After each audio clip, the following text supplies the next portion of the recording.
साते भवतु सुप्रीता देवी शिखरवासिनी उग्रेण तपसा लब्धो यया पशुपति पति। आज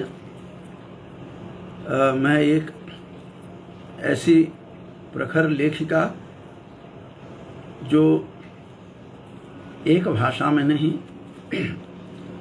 अनेक भाषाओं में सतत लिखती रही हैं और आज भी उनका क्रम टूटा नहीं है, ऐसी प्रखर प्रसिद्ध लेखिका डॉक्टर आभा झा की षष्ठी पूर्ति पर संक्षिप्त जीवन वृत्त मैं प्रस्तुत कर रहा हूं।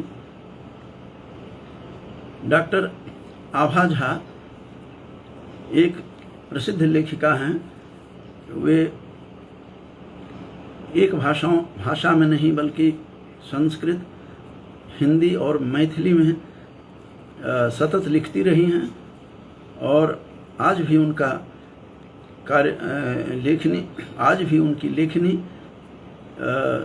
चल रही है। विविध विषयों को लेकर, विशेष रूप से नारी की जो पीड़ा है उसका उन्होंने बहुत सुंदर ढंग से कई अपनी कृतियों में, कई काव्यों में उन्होंने उनकी पीड़ाओं को लोगों के सामने परोसने का प्रयास किया, ताकि उनकी जो पीड़ाएं हैं, नारी की पीड़ाएं, और विशेष रूप से जो हमारी पुरानी जितनी भी साहित्यों में जो नारी आई हैं उनका उन्होंने बहुत खूबसूरती से प्रस्तुत करने का प्रयास किया है और सतत करती रही हैं। ऐसी लेखिका डॉक्टर आभा झा का जन्म 15 मई 1966 को श्रीमती शशिकला देवी जी एवं पंडित श्रीकांत झा जी के घर उनका जन्म हुआ और एघू ग्राम में, जिला बेगूसराय, बिहार में उनका जन्म होता है।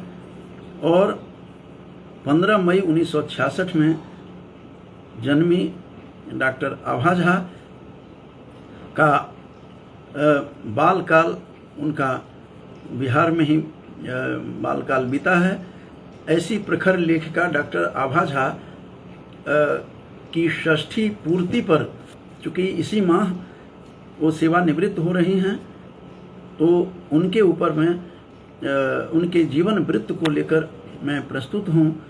जैसा कि बताया था कि माता श्रीमती शशिकला देवी जी एवं पिता पंडित श्रीकांत झा जी के घर एक लाडली पुत्री का जन्म होता है। आमतौर पर लोग आज भी इतना विकास होने के बाद भी, इतना विकसित रूप लेने के बाद भी, आज भी बेटी के होने से उतनी प्रसन्नता नहीं होती जितनी प्रसन्नता पुत्रोत्सव में लोग करते हैं, पुत्र के जन्म पर करते हैं। तो लोगों को यह पता नहीं है कि हर नारी में गार्गी और मैत्रेयी की जैसी प्रतिभा सदैव छिपी रहती है। अपाला, लोपामुद्रा, अनेक हमारे उसमें परिगणित हैं जो हमारी जो ऋषिकाएँ हैं वेद की, ये किसी से छुपी नहीं। फिर भी न जाने क्यों लोग बेटी के जन्म पर उत्सव नहीं मना करके पुत्रोत्सव मनाते हैं।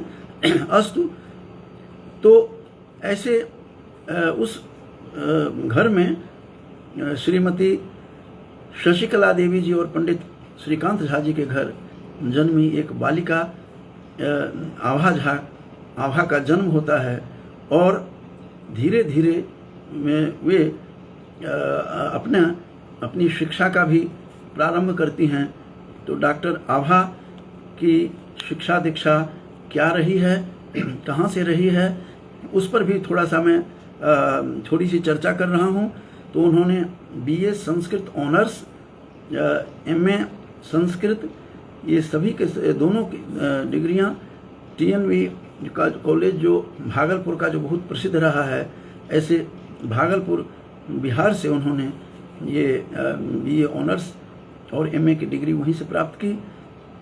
और बीएड भी उन्होंने पटना विश्वविद्यालय, जो बड़ा पुराना और बड़ा प्रतिष्ठित विश्वविद्यालय है, पटना विश्वविद्यालय, तो पटना विश्वविद्यालय से उन्होंने अपनी बीएड की डिग्री भी प्राप्त की। उसके बाद उनका विवाह श्री चंद्रमोहन मिश्र जी के साथ उनका विवाह होता है। और चंद्रमोहन मिश्र जी सनहा बेगूसराय के ही हैं। ये दोनों बेगूसराय में डॉक्टर आभा का मैके भी है और ससुराल भी है। तो श्री चंद्रमोहन मिश्र जी के साथ उनका विवाह होता है और धीरे धीरे उन्होंने अपनी शिक्षा अधूरी नहीं छोड़ी, आगे दिल्ली में आ जाती हैं वो, और दिल्ली में आकर के अपनी शिक्षा के प्रति सजग रही, जिसके कारण से उन्होंने आचार्य भी वो करती हैं दरभंगा से, आचार्य भी साहित्य में उन्होंने किया। और पीएचडी उन्होंने एलबीएस, जो लाल बहादुर शास्त्री विश्वविद्यालय है दिल्ली में, वहाँ उन्होंने डॉक्टर श्रीमती अमिता शर्मा के साथ उन्होंने कार्य किया। वो निदेशिका रही हैं पीएचडी में, और पीएचडी की डिग्री से विभूषित होती हैं। और उनका जो पीएचडी करने के बाद उन्होंने अपने शिक्षा की जो पराकाष्ठा है, जो हाईएस्ट डिग्री है यूनिवर्सिटी की, पीएचडी की, उन्होंने वहाँ तक प्राप्त की। और इसके बाद उन्होंने 1994 में दिल्ली सरकार में संस्कृत शिक्षिका के रूप में अपना कार्य प्रारंभ किया। और संप्रति गार्गी सर्वोदय कन्या विद्यालय, जो ग्रीन पार्क दिल्ली में स्थित है, वहाँ संस्कृत की प्रवक्ता के रूप में इसी मास सेवानिवृत्त होंगी। इसलिए मैंने विशेष रूप से डॉक्टर आभा की सेवानिवृत्ति से पूर्व इसी महीने में चूँकि सेवानिवृत्त हो रही हैं, और इस कारण से मैंने उनके विषय में आप लोगों के समक्ष उनका परिचय लेकर उपस्थित हूँ। और उन्होंने बहुत सारा उन्होंने कार्य किया, और कार्य करने के साथ साथ उनका जो डॉक्टर आभा का जो परिचय है, वह परिचय भी बहुत विस्तार पूर्वक हम देखने को हमें मिलता है। और उनका जो पीएचडी का जो विषय रहा है, वह गुरु दक्षिणा विषयक संस्कृत काव्यानाम पर्यालोचनम, इस विषय पर उन्होंने अपनी पीएचडी की उपाधि प्राप्त की, उपाधि से विभूषित होती हैं। और जैसा कि मैंने बताया कि संप्रति गार्गी सर्वोदय कन्या विद्यालय, जो ग्रीन पार्क नई दिल्ली में है, जो पीजी टीचर कहते हैं, उस रूप में अभी हैं। और सेवानिवृत्ति इसी मास में उनकी है। तो उनकी सेवानिवृत्ति पर ही विशेष रूप से मैं उनके विषय में कुछ बोलने के लिए उपस्थित हूँ। और 3 भाषाओं में उन्होंने अपनी लेखनी चलाई, और 3 भाषाओं में, जैसा कि मैंने बताया था, त्रिभाषा की लेखिका हैं। और संस्कृत, हिंदी एवं मैथिली में वो सतत लिखती रही हैं और अभी भी लिखती हैं। मेरे पास उनकी 2 पुस्तकें हैं। एक तो मांडविक जिज्ञासा, जो मैथिली में 2006 में यह पुस्तक प्रकाश में आया था। तो इस प्रकार से संस्कृत की भी काफ़ी जो उनकी कृतियां हैं, जिनमें बच्चों के लिए सुलभ संस्कृत व्याकरण उपलब्ध कराने के लिए महान महता परिश्रमेण उन्होंने पुस्तकें लिखी, जिनमें व्याकरण वैभवम भाग 1 कक्षा 5 के लिए है, और व्याकरण वैभवम भाग 2 जो कक्षा 6 के लिए है, व्याकरण वैभवम भाग 3 जो कक्षा 7 के लिए है, व्याकरण वैभवम भाग 4 जो कक्षा 8 के लिए हैं। तो कक्षा 5, 6, 7 और 8 इन चारों कक्षाओं के लिए उन्होंने बच्चों के लिए बाल सुलभ करवाने के लिए सरल व्याकरण लिखकर उन्होंने महान उपकार किया है। क्योंकि प्रारंभिक शिक्षा यदि ठीक से नहीं हो तो बच्चों का आधार बनता नहीं है। तो बच्चों के आधार बनाने के लिए, चूंकि वो स्कूल में प्राध्यापिका रही हैं, इसलिए उन्होंने ऐसा अनुभव किया। तो अनुभव किया होगा कि बच्चों को व्याकरण के बिना बच्चों का आधार बनता नहीं है। जीवनम नैव शोभते व्याकरणम बिना, व्याकरण के बिना जो शैक्षणिक जीवन है वह सुशोभित नहीं होता। इस दृष्टि से उन्होंने महसूस किया, उन्होंने अनुभव किया कि बच्चों के लिए सुलभ संस्कृत पुस्तक लिखकर, जैसी उन्होंने पढ़ाते समय जो जो असुविधाओं से वह निकली होंगी, गुजरी होंगी, उसको उन्होंने आत्मसात किया, अनुभूत किया। और फिर उन्होंने व्याकरण वैभवम नामक अलग अलग कक्षाओं के लिए ग्रंथ लिखकर निश्चित रूप से संस्कृत जगत में उन्होंने बच्चों, जो कि बच्चों का जो संस्कार बच्चों पर जो पड़ता है वह आजीवन पड़ा रहता है। चाहे कुछ भी बड़े ग्रंथों को लिख लें, कोई बड़ी बड़ी कक्षाओं में लिखें, लेकिन बाल काल का जो प्रभाव होता है बालकों के मानस पटल पर, वह अमिट छाप बन करके रहता है। हम भी आज भी बचपन की किताबों को स्मरण करके आह्लादित होते हैं कि कौन सी पुस्तकों को हम पढ़ते थे। तो और हमारी माँ भी पढ़ाती थी, मुझे भी बरबस ध्यान आ जाता है। मैंने अपनी माँ से, अब तो नहीं है इस संसार में, मैंने पूछा था कि जब तुम शिशु के पढ़ाती थी जो मुझे किताब, वह कौन सी थी बालकाल में? तो उसी ने बताया, मेरी माँ ने, कि वह शिशु सखा। उस पुस्तकों का नाम भी बड़े आकर्षित नाम भी हुआ करते थे। उसी क्रम में डॉक्टर आभा ने व्याकरण वैभवम कक्षा 1 के लिए, भाग 1 है कक्षा 5 के लिए, व्याकरण वैभवम कक्षा ये भाग 2 कक्षा 6, व्याकरण वैभवम भाग 3 कक्षा 7 और व्याकरण वैभवम भाग 4 कक्षा 8 के लिए उन्होंने लिखकर निश्चित रूप से यदि इतना ही करके छोड़ देती तब भी वह इस जगत में विख्यात हो जाती, क्योंकि बचपन की पढ़ी हुई पुस्तकें, बचपन की पढ़ाई हुई अध्यापिकाएं या अध्यापक जो होते हैं वही चिरस्मरणीय होते हैं। आगे जाकर के बुद्धि प्रौढ़ हो जाती है तो उसके ऊपर वह प्रिंट नहीं पड़ पाता, वह छाप नहीं पड़ता। जो बाल काल में पुस्तकों से जो प्रेम, पुस्तकों से जो लगाव और जो सहज रूप में जो पुस्तक हमें ज्ञान दे पाती हैं, उसके प्रति स्वाभाविक स्नेह, स्वाभाविक प्रीति होती है। तो इस दृष्टि से निश्चित रूप से संस्कृत में जो प्रकाशित इनकी कृतियां हैं, उन कृतियों को इन्होंने लिखकर बच्चों के लिए ही नहीं मार्ग प्रशस्त किया, अपितु आने वाली पीढ़ियों के लिए भी, बच्चों के लिए इन्होंने बहुत बड़ा प्रयास किया है। इसलिए डॉक्टर आभा झा जो अत्यंत विदुषी हैं, कई विषयों में, कई भाषाओं में सतत लिख रही हैं और इसी वर्ष दिल्ली के गार्गी नवोदय जो स्कूल है वहाँ से सेवानिवृत्त हो रही हैं इसी माह। चूँकि उनका जन्म 15 मई 1966 की है, तो स्वाभाविक है कि इस माह वो सेवानिवृत्त हो रही हैं। तो मैंने सोचा कि नारी के ऊपर जो वर्तमान काल में इस झंझावात से, इस समस्याओं से जूझती हुई जो नारी पढ़ती हैं और लेखिका बन करके एक अपने आप को ही नहीं निखारती, अपितु वह अपनी जनमानस तक अपनी भावनाओं को, अपनी बातों को अपनी प्रखर लेखन शक्ति से प्रचारित करती हैं।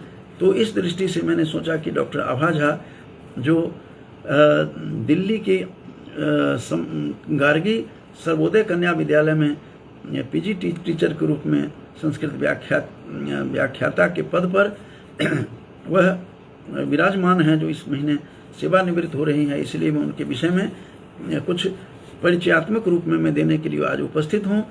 ये तो जैसा कि मैंने बताया कि संस्कृत व्याकरण में व्याकरण वैभवम नाम से अलग अलग कक्षाओं के लिए उन्होंने जो पुस्तकें, 4 पुस्तकें अलग अलग लिखी हैं, वह निश्चित रूप से चिरस्मरणीय हैं।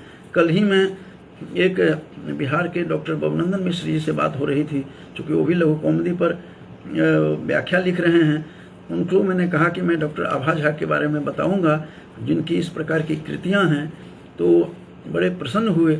उन्होंने कहा कि मैंने भी उनकी व्याकरण वैभवम मैंने देखी है, तो मुझे बड़ी खुशी हुई कि इस प्रकार से लेखिका जो भी होती हैं या लेखक होते हैं, वो किसी की मोहताज नहीं होते परिचय के। इस प्रकार से संस्कृत में इनकी ये कृतियां हैं, और हिंदी में प्रकाशित एक झड़ते फूल जो काव्य संग्रह है 2021 में यह प्रकाशित है।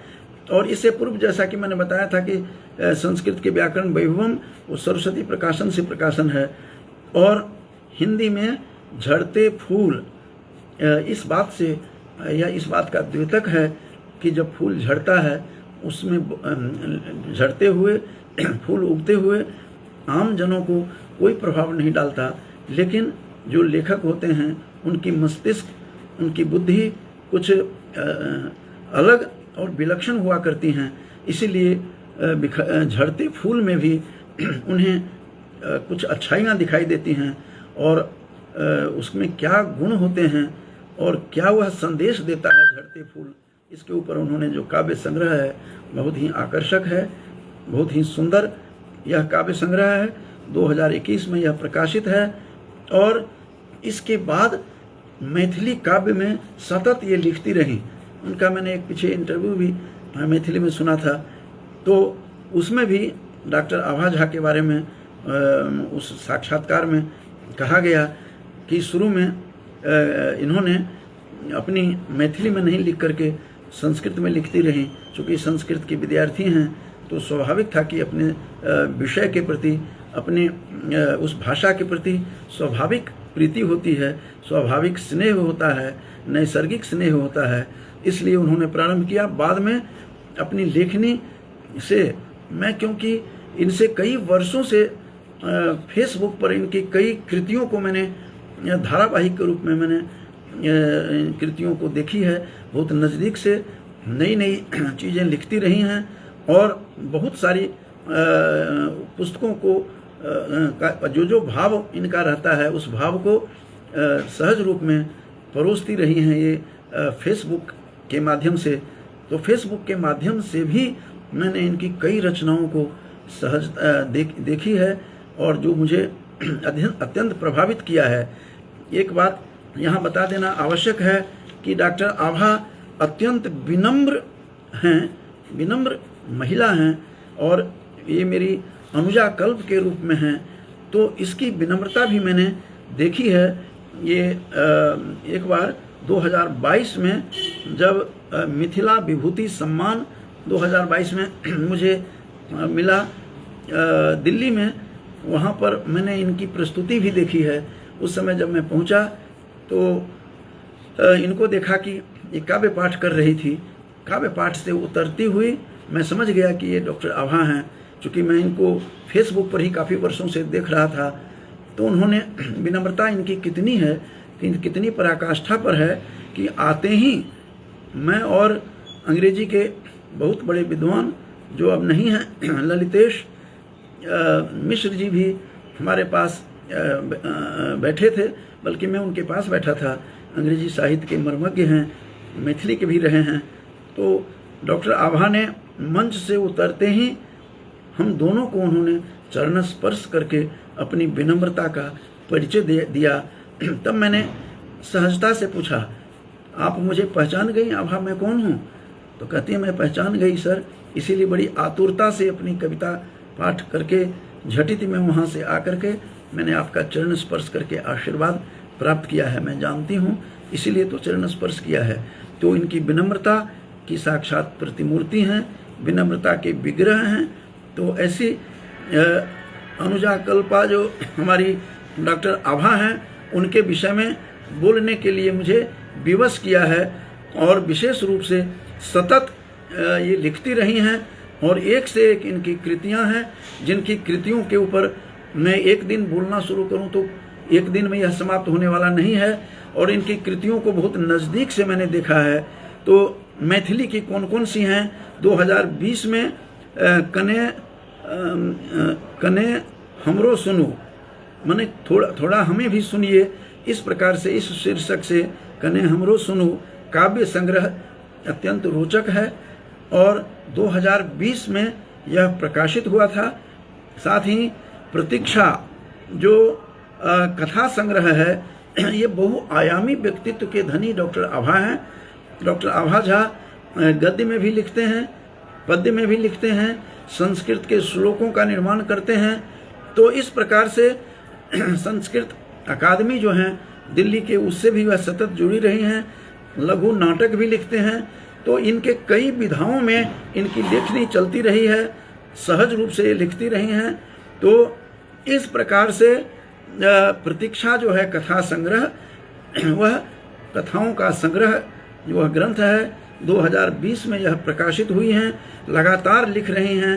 और निश्चित रूप से यद्यपि हमारी अनुजा हैं, छोटी बहन के समान हैं, फिर भी ये प्रणम्य है, चूँकि हर नारी प्रणम्य है।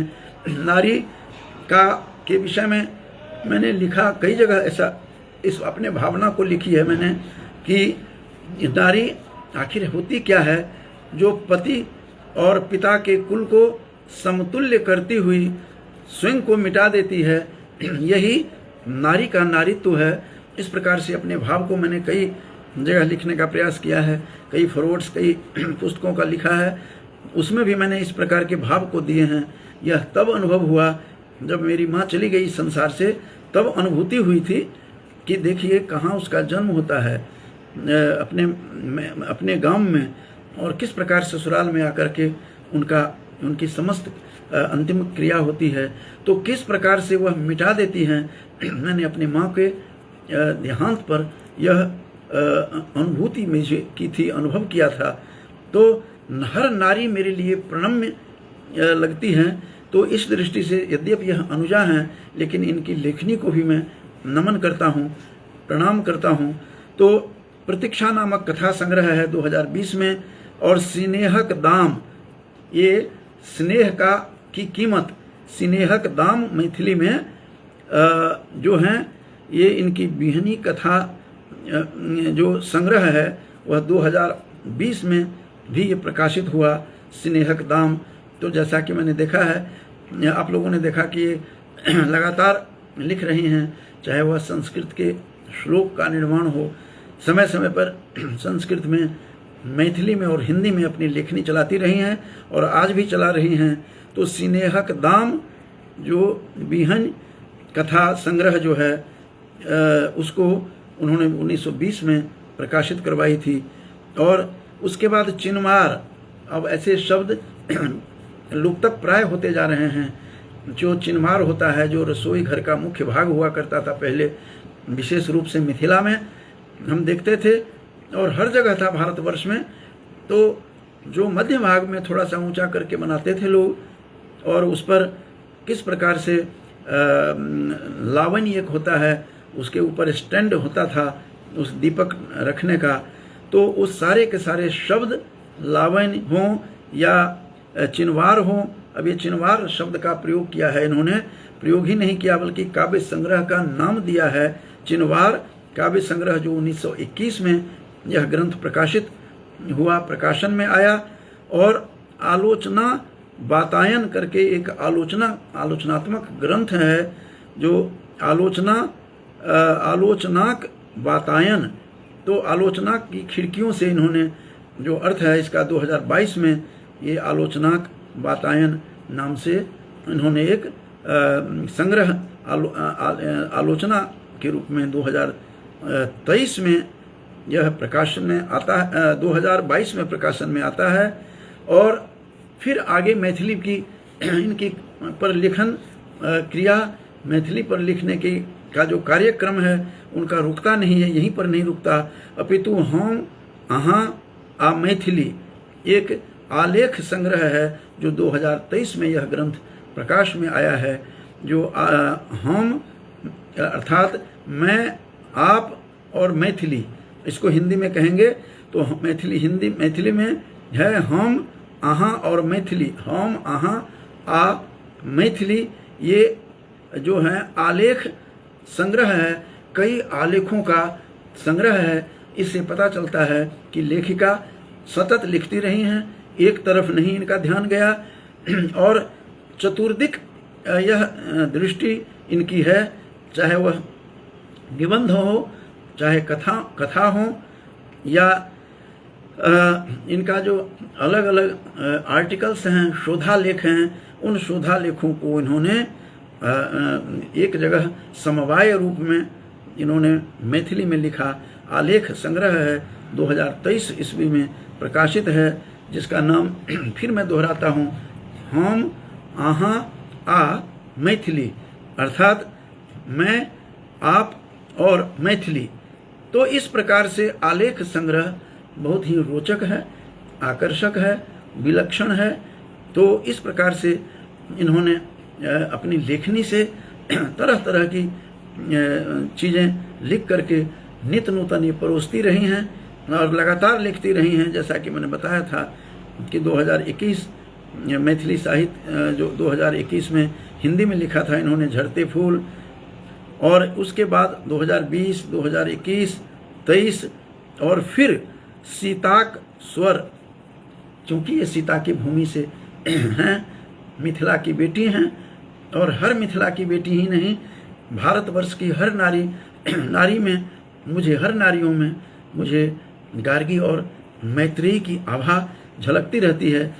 संयोग ऐसा है कि डॉक्टर आभा जी गार्गी सर्वोदय कन्या विद्यालय की प्राध्यापिका हैं, लेक्चरर रही हैं, जो इस महीने ही सेवानिवृत्त हो रही हैं। और ये भी सुखद संयोग है कि इनकी जो मांडविक जिज्ञासा नाम की जो पुस्तक है, मांडविक जिज्ञासा, जो 2026 में प्रकाशित है, जो मेरे हाथ में ही है, उनकी यह पुस्तक अत्यंत रोचक है। और सीताक स्वर जो पुस्तक है, चूँकि ये मैत्रेयी प्रकाशन से प्रकाशित है, ये इनका जो यह ग्रंथ जो मेरे हाथ में है, जिसका नाम है मांडविक जिज्ञासा। तो मांडविक जिज्ञासा नामक पुस्तक मैत्रेयी प्रकाशन से है और गार्गी स्कूल में स्वयं है, कन्या विद्यालय में। तो चूँकि जहाँ से ये आती हैं, जिस भूमि से, जिस मिट्टी से, भागलपुर में इनकी शिक्षा दीक्षा होती है, और बिहार के जो बेगूसराय है जिला, वहाँ पर इनका जन्म होता है। उस बेगूसराय के गांव में जो एघू नाम का गांव है, एघू, और सन्हा में इनका विवाह होता है, और श्री चंद्रमोहन मिश्र जी के साथ इनका विवाह होता है। उसके बाद चंद्रमोहन मिश्र जी को भी, इनके पति महोदय को भी मैं कोटि नमन करता हूँ। इन्होंने पूरा सहयोग किया, और कहते हैं कि पुरुषों की उन्नति में किसी महिला का जो पर्दे के पीछे जो हाथ होता है, लेकिन यहाँ मैं ऐसा मानता हूँ कि इनके जो पतिदेव हैं चंद्रमोहन मिश्र जी, तो चंद्रमोहन जी को भी मैं शुभकामनाएं और बधाई देता हूँ। और जिनके कारण इन्होंने डॉक्टर आभा की लेखनी कभी रुकी नहीं, उन्होंने रुकने नहीं दी। पति का सहयोग मिला तो इनके आगे बढ़ने में, इनकी उन्नति में, इनके पति महोदय के का बहुत बड़ा योगदान रहा है। तो इसलिए मैं इनके जो पति हैं चंद्रमोहन मिश्र जी, मैं उन्हें भी कुछ शुभकामनाएं और शुभाशीष देता हूं, क्योंकि अनुजा आभा को उन्होंने बहुत मदद की है, पीछे से उनका साथ दिया है। जब तक उनका साथ नहीं होता तो, क्योंकि माता पिता, नारी तो कभी भी स्वतंत्र नहीं होती, जो बात महाभारत काल में कही गई है। बाल काल पिता के आश्रय में होता है, बचपन माता पिता के आश्रय में, और जो जब वो युवती होती हैं, धीरे धीरे बढ़ती हैं, युवती होने के बाद विवाह होता है तो पति के अधीन में होते हैं, और वृद्धावस्था में पुत्र के अधीन में होते हैं। इसलिए नारी की स्वतंत्रता जो नहीं है, जो बात कही गई है, इसमें इस दृष्टि से इस बात को श्री चंद्रमोहन मिश्र जी ने नकारते हुए डॉक्टर आभा जी का भरपूर सहयोग किया है, पदे पदे सहयोग किया है, जिसके कारण से अनेकानेक रचनाएं, सतत रचनाएं इनकी आ रही हैं। तो जैसा कि मैंने बताया, सीताक स्वर, सीता का स्वर, सीता की जो व्यथा है, सीता की जो पीड़ा है, तो मेरी दादी कहा भी करती थी, उसका स्वयं भी नाम था सीता, और कहती थी कि सीता दिन वियोगे गेल, दुख छाड़ी सुख कहियो ने भेल। इस प्रकार से मैथिली में कहती थी। सीता का दिन ही, जन्म ही वियोग में होता है, और ऐसी सीता की उस जन्म धरती पर, जिसकी जब हम रघुवंश की सीता 14वें सर्ग में देखेंगे तो वहाँ भी सीता लक्ष्मण के माध्यम से निर्वासन के समय बाद संदेश भेजती हुई कहती है कि कह देना उस राजा राम को कि वो इससे उनको मुक्ति नहीं मिलेगी, ये दायित्व मेरी भी रक्षण का दायित्व उन्हीं का है। मैं अब घोर तप करूंगी और त्वमेव भारता न च विप्रयोगः, ये भारतीय नारी है। उस क्रम में, उस भूमि में सीता की जो पीड़ाएं थी उसको भी पिरोने का श्रृंखलाबद्ध काव्य जो इनका है, श्रृंखलाबद्ध काव्य 2023 में ईस्वी में यह प्रकाशन में आता है। सीता का स्वर, सीताक स्वर नाम से मैथिली में, जो अत्यंत रोचक है, मार्मिक है और सहज रूप से मनुष्य को, मानव को आकर्षित करती हुई वह पुस्तक दिखाई देती है। सीता का जन्म ही ऐसा होता है। सीता का अति विपत्ति विशाला सुंदरकांड में तुलसी ने भी कहा है। तो सीता की क्या क्या पीड़ाएं हैं, किस प्रकार की पीड़ाएं झेलती रही हैं, किस प्रकार की दुत्कार सहती रही हैं, सारे स्वर को एक नारी होकर डॉक्टर आभा ने सुंदर ढंग से पिरोने का प्रयास किया है। सीताक स्वर नाम का जो श्रृंखलाबद्ध काव्य संग्रह है उसमें जो बहुत ही रोचक है, और एक जो उन्होंने मुझे पुस्तक भेजी वह उर्मिला के ऊपर में भी, उर्मिला की जो व्यथा थी, जो लक्ष्मण की जो धर्म पत्नी थी उर्मिला, उसकी क्या व्यथा थी। उर्मिलेश ने उन्हें छोड़ दिया था, और यद्यपि सीता राम के संगिनी, राम के साथ थी, लेकिन लक्ष्मण ने परित्याग करके 14 वर्षों तक उन्हें छोड़ा। और उनकी पीड़ाओं को, क्योंकि उनकी पीड़ाओं को सर्वत्र, न तो रामायण में कहीं विस्तार पूर्वक इनकी पीड़ा कहीं बताई गई है कि उर्मिला की पीड़ा कैसी थी, उर्मिला की व्यथा कैसी थी, उर्मिला का व्यथा स्वर कैसा था, अंतर्नाद कैसा था, ये बहुत जगह नहीं लिखा गया। यद्यपि मैथिली शरण गुप्त ने कुछ बताने का प्रयास किया है अपने महाकाव्य में, हिंदी महाकाव्य में, लेकिन वह भी उचित नहीं है। बहुत कुछ लिखने के लिए पड़ा है। तो उनकी जो पुस्तक आई बजितथि जौ उर्मिला, यह दीर्घ कविता है, 2024 में प्रकाशित है। इन्होंने मुझे भी भेजी थी कविता संग्रह, भेजा था इन्होंने। उस कविता में बजितथि जौ उर्मिला, इसका अर्थ हिंदी में है यदि उर्मिला बोलती तो क्या कहती, उर्मिला जब बोलती तो क्या कहती।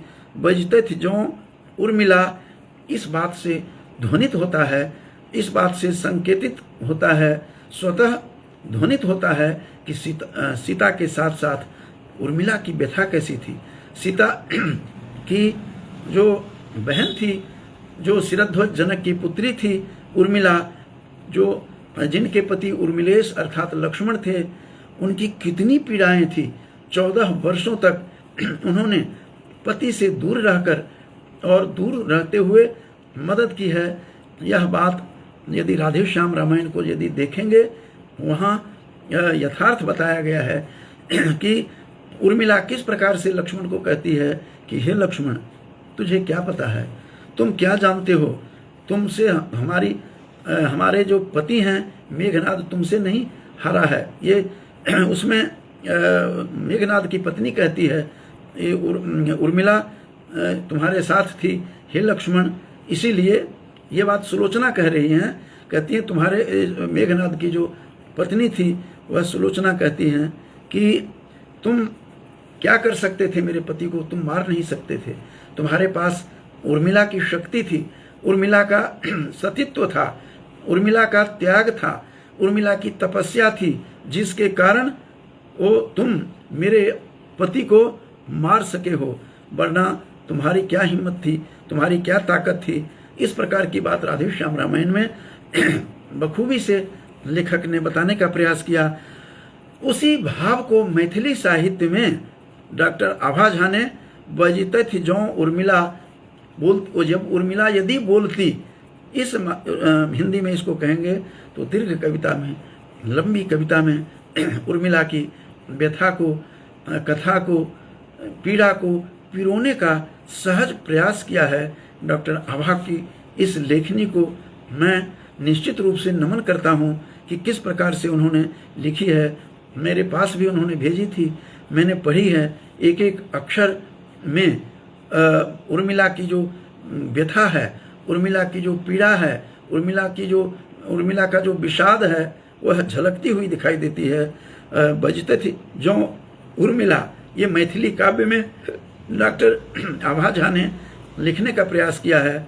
फिर आगे भी 2024 में दीर्घ कविता जो है बजते थी जो उर्मिला यदि उर्मिला बोलती, तो 2024 ईस्वी में यह ग्रंथ प्रकाश में आया और मेरे जैसे को भी विचलित किया था कि उनकी व्यथा को देखकर, क्योंकि मैं भी उसी उर्मिला की भूमि से, सीता की भूमि, विशेष रूप से मेरा तो सीता के जन्म स्थली में ही उनका मेरा जन्म हुआ है, सीतामढ़ी में सीता की जहाँ जन्मस्थली है, तो स्वाभाविक था कि मैं भी विचलित होता और उनकी पीड़ा से मैं निश्चित रूप से विस्मय नहीं हुआ अपितु मैं विचलित हुआ था उनकी पीड़ा से, उनकी व्यथा से। उर्मिला की जो व्यथा थी, 14 वर्षों की जो बिछुड़न थी, व्यथा कथा थी, उससे मैं भी पीड़ित हुए बिना नहीं रहा।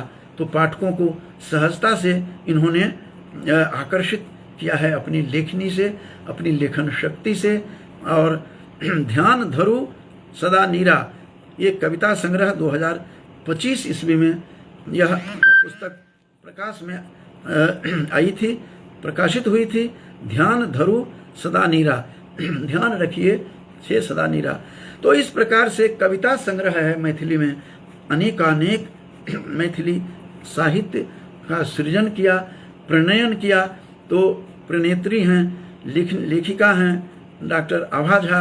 मैथिली संस्कृत में, मैथिली में, हिंदी में लिखकर इन्होंने चतुर्दिक शोर मचा दिया कि लेखनी की शक्ति कितनी होती है। महिला अपनी लेखनी से सब कुछ कर सकती हैं, क्योंकि क्यों नहीं, भारत की धरा पर सभी बेटियां जो अपाला, लोपामुद्रा, वागम्हृणी, जितनी भी ऋषिकाएं हैं, विश्ववारा हैं, और विशेष रूप से जो बृहदारण्यक उपनिषद की जो महिलाएं हमारे पास हैं, गार्गी हैं जो ब्रह्मचारिणी थी, जो और मैत्रेयी जो याज्ञवल्क्य की धर्मपत्नी मैत्रेयी थी, ब्रह्मवादिनी थी। ऐसी भूमि पर जन्म लेने वाली डॉक्टर आभा की प्रतिभा निखरी हुई इसमें दिखाई देती है। तो ध्यान धरु सदा नीरा कविता संग्रह 2025 में प्रकाश में आया था और 2026 में मेरे हाथ में यह पुस्तक है। डॉक्टर आभा की जो मांडविक जिज्ञासा, मांडवी की क्या क्या जिज्ञासाएं थी, मांडवी की क्या क्या व्यथाएं थी, मांडवी भी तो व्यथित हुई थी। बंधुओं, मैंने इनके इस संग्रह को पढ़ा है और आद्यंत पढ़ा है, देखकर विचलित हुआ कि किस प्रकार से नारी की व्यथाओं को पिरोने का प्रयास किया है। इस प्रकार से संस्कृत, हिंदी, मैथिली भाषा में कथा, कविता, लघु नाटक, आलोचना आदि विभिन्न विधाओं के साहित्य रचना में प्रवृत्त रही हैं डॉक्टर आभा, और विभिन्न पत्र पत्रिकाओं में हिंदी, मैथिली में कविता, कहानी, आलोचना आदि प्रकाशित करती रही हैं। संस्कृत अकादमी से अनेक शोध निबंध, इनके कथा, लघु नाटक, श्लोक आदि प्रकाशित होते रही हैं। विशेष रूप से 99 ईस्वी का इसमें उद्धरण उन्होंने दिया है। और एनसीईआरटी में रिसर्च पर्सन के रूप में विभिन्न पाठ्य पुस्तक, व्याकरण पुस्तक और शिक्षक संदर्शिका लेखन में योगदान इनका रहा है, जो ईस्वी में है। शिक्षा निदेशालय दिल्ली द्वारा शिक्षक हेतु आयोजित क्षमता संवर्धन कार्यशाला में रिसर्च पर्सन आदि का दायित्व भी इन्होंने निर्वहन किया है। तो मैंने आज डॉक्टर आभा झा जो दिल्ली के गार्गी जो सर्वोदय स्कूल है वहाँ की ये पीजीटी टीचर के रूप में व्याख्यात्री पद पर यह आसीन हैं और इसी महीने सेवानिवृत्त हो रही हैं। तो मांडविक जिज्ञासा जो इनका जो काव्य इनके जो काव्य हैं मैथिली में वह बहुत ही 2026 में जो प्रकाशित हैं वह अद्भुत हैं, विलक्षण हैं। उनकी केवल शीर्षक पढ़ करके सुनाता हूँ जिससे उनका व्यक्तित्व पता चलता है, उनकी लेखन शक्ति का पता चलता है। जिसमें उन्होंने एक है उचती मिनती भरत प्रिया बनाम सीतानुजक अंतर्द्वंद। सीता की जो अनुजा है, सीता की जो अनुजा है मांडवी, उसके अंतर्द्वंद अंतर्नाद कैसा था, मांडवी की व्यथा कैसी थी। मांडवी जो कुशध्वज शिरध्वज जनक के जो भाई कुशध्वज थे उनकी पुत्री ये मांडवी और श्रुतकीर्ति थी। तो उनकी व्यथा किस प्रकार की थी, विशेष रूप से मांडवी की, भरत की पत्नी की, जो भरत घर में रहकर सन्यासी हो गए, नंदीग्राम में ही रहते थे और स्त्री के संपर्क से दूर रहे, अजिन मृग चर्म पहन करके वह रहते थे उनके पति। उनकी व्यथा को इसमें बताया गया है। और भागवत पुराण में जब देखेंगे तो दिया गया है कि जौ को गोमूत्र में उसको भिगोकर वे भरत 14 वर्षों तक संन्यास आश्रम में रहकर गोमूत्र में भिगोए हुए जौ को खा करके ही जीवन निर्वाह किया। ऐसे तपस्वी भरत की संगिनी मांडवी की जो व्यथा है, जो लक्ष्मण की जो पत्नी की जो व्यथा उर्मिला की है कि उर्मिला वहीं रही और लक्ष्मण वन में गए, लेकिन मांडवी की व्यथा कुछ विचित्र, विलक्षण और डिफरेंट है, अलग है, क्योंकि वहीं रहकर उसी आश्रम में उसी राज्य में आश्रम बनाकर नंदीग्राम में अलग रहते थे भरत। और रामानुज जो भरत हैं वह अलग रहते थे और सीता की जो अनुजा मांडवी हैं उनकी व्यथा कैसी हैं, जो नज़दीक में रह कर के भी वह दूर हैं।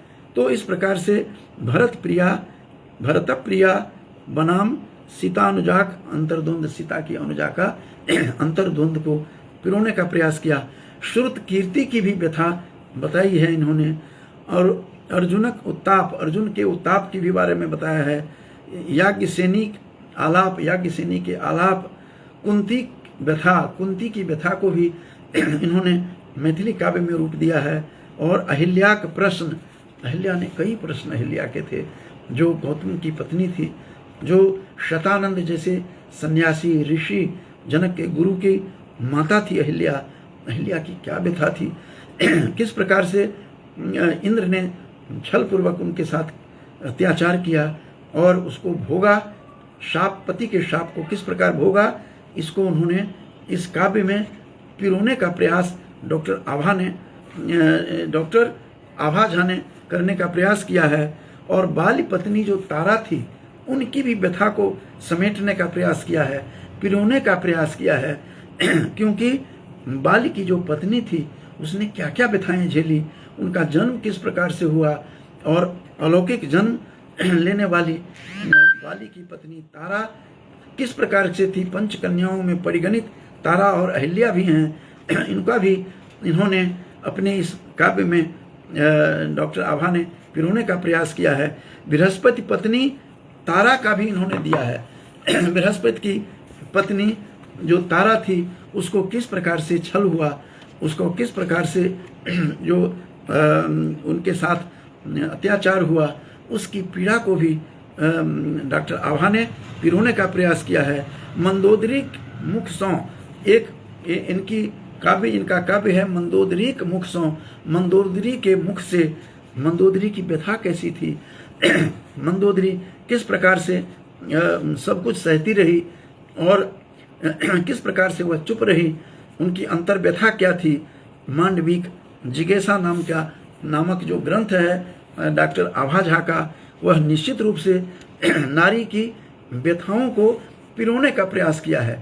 नारी की व्यथा को एक नारी निकटता से देख सकती है, निकटता से देख सकती है, उसमें देखने का इन्होंने पूरा सफल प्रयास किया है। और डॉक्टर आभा के मैं बार बार कहता हूँ कि माता पिता के बाद यदि कोई प्रणम्य हैं, यदि कोई धन्यवाद के पात्र हैं, तो इनके पतिदेव श्री चंद्रमोहन मिश्र जी, जो इनके पति हैं, जब इनका विवाह हुआ उसके बाद पूरा का पूरा सहयोग किया। इसलिए मैं चंद्रमोहन मिश्र जी को भी मैं कोटिशः धन्यवाद ज्ञापित करता हूँ।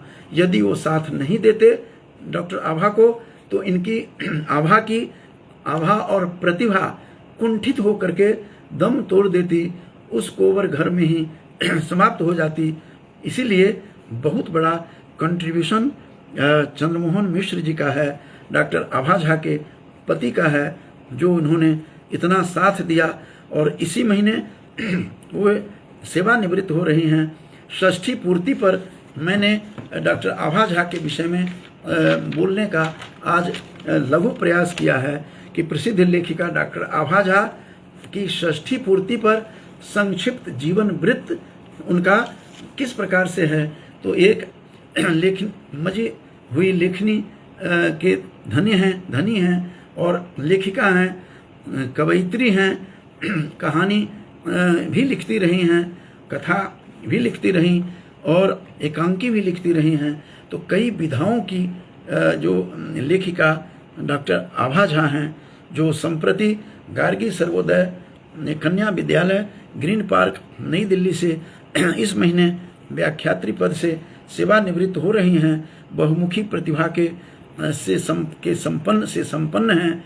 डॉक्टर आभा जी की एक नहीं मैंने कई रचनाएं मैं छिटफुट इनकी जैसा कि मैंने पहले बताया था कि फेसबुक के माध्यम से मैं पढ़ता रहा हूँ, सुंदर गढ़ती रही हैं, नव शब्दों का, नूतन शब्दों का प्रयोग करती हैं। चूँकि संस्कृत की विद्यार्थी रही हैं, संस्कृत की टीचर हैं, इसीलिए स्वाभाविक है कि डॉक्टर आभा की जो भाषा है, उस भाषा और शब्दावलियों का नूतन प्रयोग, अनेकानेक प्रयोग इतने सुंदर ढंग से उन्होंने किया है कि मैं इनकी एक कविता को ही पढ़ना शुरू करता तो मैं कब तक पढ़ता, जब तक बृहस्पति की आयु लेकर के भी शायद 1000 साल तक पढ़ता रहता, बोलता रहता, तब भी मैं इसे पूर्ण नहीं कर पाता। तो कुछ पंक्तियों को बोल के समाप्त करूंगा इनकी। जनक कुशध्वजक भाई दुहु मिथिला भूमिक छथि रत्न तपी नृपति अग्रज ते पौलन्हि मानो अधिक अयत्न।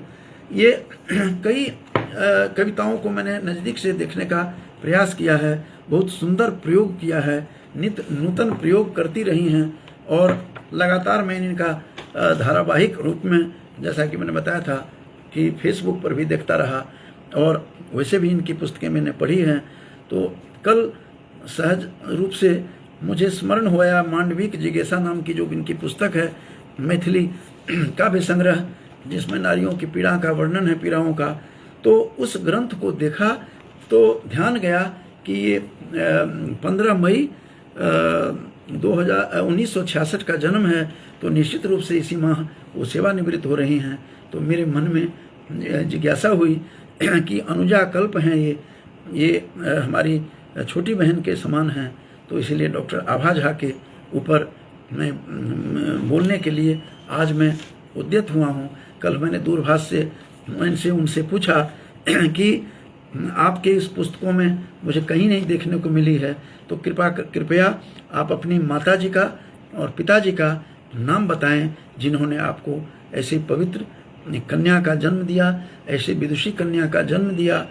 तो उनके नाम लेकर के भी, आपके माता पिता का नाम लेकर भी मैं अपने जिह्वा को पवित्र करना चाहता था।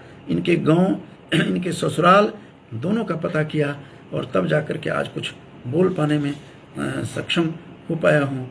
तो पुनश्च डॉक्टर आभा झा की षष्ठी पूर्ति पर मैं उन्हें कोटिशः शुभकामनाएं, आशीर्वाद प्रदान करता हूँ। उन्हें अब पूरा खुला स्वतंत्र मिल गया है अब क्षेत्र, where mind is without fear जो कहा जाता है, जो कहा है टैगोर ने, अब निर्भय होकर स्वच्छंद होकर अपनी लेखनी का सदुपयोग करेंगी, ऐसी आशाएं हैं। तो इन्हीं आशाओं के साथ मैं अपनी वाणी को विराम देने से पूर्व, काफ़ी लोग यहाँ से जुड़े हुए थे, डॉक्टर प्रोफेसर चंद्र कुमार झा जी भी जो जुड़े हुए थे, अपने इसी अम्बाला से ही हैं, जो यूनिवर्सिटी प्रोफेसर के पद पर से भी विभूषित हो गए हैं। और हमारे एक शिष्य राजवीर भारद्वाज हैं, जो ननियोला के हमारे पुराने शिष्य हैं, और जब भी मैं बोलता हूँ वे सतत सुनते रहे हैं। और एक और हमारे शिष्य कल्प रवि चौरसिया हैं, जो शोध कर रहे हैं, पीएचडी कर रहे हैं लखनऊ सेंट्रल यूनिवर्सिटी से। मैं उन सबको शुभकामनाएं देते हुए, और विशेष रूप से आज के जो हमारे इस वक्तृत्व का जो मुख्य बिंदु हैं, जो केंद्र हैं, जो इसी माह सेवानिवृत्त हो रहे हैं, ऐसे विदुषी लेखिका, ऐसी प्रसिद्ध लेखिका, प्रखर लेखिका, जो विविध भाषाओं में अपनी लेखनी चलाती हैं, ऐसी लेखिका डॉक्टर आभा झा को मैं अपनी शुभकामनाएं प्रकट करता हूं। जो साहित्याचार्य भी उन्होंने किया, काफ़ी सारी शिक्षाएं विवाह के उपरांत इन्होंने शिक्षाएं प्राप्त की, जिनमें इनके पति का योगदान रहा है। मैं उन सबको शुभकामनाएं देते हुए, इन्हें डॉक्टर आभा को आशीर्वाद देते हुए अपनी वाणी को विराम देता हूँ। बहुत बहुत धन्यवाद मन हूँ।